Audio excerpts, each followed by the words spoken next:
السلام علیکم ورحمۃ اللہ۔ حالت روزہ میں اگر کسی کو الٹی آ جائے، قے آ جائے، وومیٹنگ آ جائے، کیا اس سے روزہ ٹوٹ جائے گا یا نہیں ٹوٹے گا؟ یہ بہت ہی اہم سوال ہے۔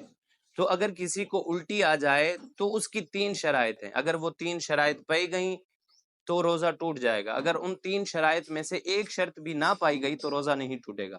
وہ تین شرائط کون سی ہیں؟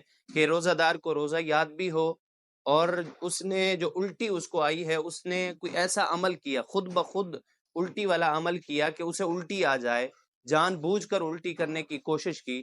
اور تیسری شرط کہ وہ الٹی منہ بھر کے ہو، یعنی اتنی پریشر کے ساتھ ہو، اتنی زیادہ ہو کہ جسے انسان کنٹرول نہیں کر سکتا۔ ان تین شرائط کی بنا پر اگر کسی کو الٹی آتی ہے تو سمجھ جائیں اس کا روزہ ٹوٹ جائے گا۔ اس شخص نے جان بوجھ کر اپنا روزہ توڑا ہے تو وہ شخص گناہ گار ہوگا۔ اور اگر ان تین شرائط میں سے ایک شرط بھی نہ پائی گئی تو روزہ نہیں ٹوٹے گا۔ مثال کے طور پر روزہ یاد نہیں ہے اور لیکن جان بوجھ کر الٹی کی کوشش کرتا ہے، ایسا عمل کرتا ہے کہ الٹی آئے اور الٹی بھی منہ بھر کے ہو، لیکن روزہ یاد نہیں ہے، تو یہ ایک شرط نہیں پائی گئی، اس وجہ سے روزہ نہیں ٹوٹے گا۔ اسی طرح کہ روزہ یاد ہے لیکن جان بوجھ کر عمل ایسا نہیں کیا جس سے الٹی آئے، تو الٹی آ گئی اور منہ بھر کے ہوئی، پریشر سے آئی، تب بھی روزہ نہیں ٹوٹے گا، کیونکہ دوسری شرط نہیں پائی گئی کہ جان بوجھ کر نہ کی ہو۔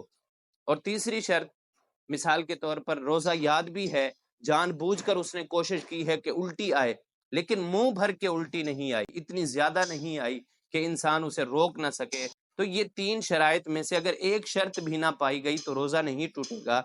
اگر تینوں شرط ایک ساتھ پائی گئی، روزہ بھی یاد ہو، جان بوجھ کر کوئی ایسا عمل کیا ہو جس سے الٹی آئے، اور الٹی ایسی آئی کہ منہ بھر کے ہو، جیسے پریشر کے ساتھ، تو اگر یہ تین شرائط پائی گئی تب روزہ ٹوٹے گا، ورنہ روزہ نہیں ٹوٹے گا۔